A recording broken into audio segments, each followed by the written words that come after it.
Nous allons voir comment comparer une distribution à une distribution uniforme en prenant un petit exemple. Dans une expérience sur le raisonnement, on demande à 60 sujets de choisir parmi 3 conclusions celle qui convient. Peut-on dire que les sujets répondent au hasard?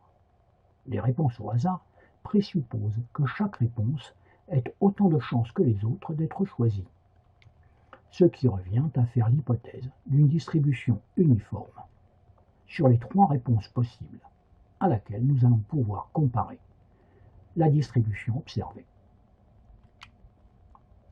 Nous présentons la distribution des sujets sur ces 3 réponses possibles.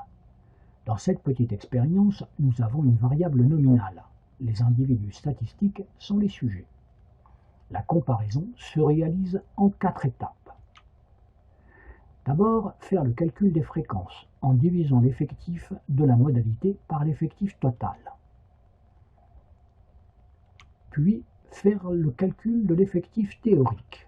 Notre hypothèse étant une distribution uniforme, nous devons diviser l'effectif total par le nombre de modalités.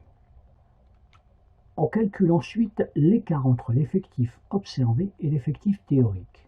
L'écart est ensuite divisé par l'effectif théorique.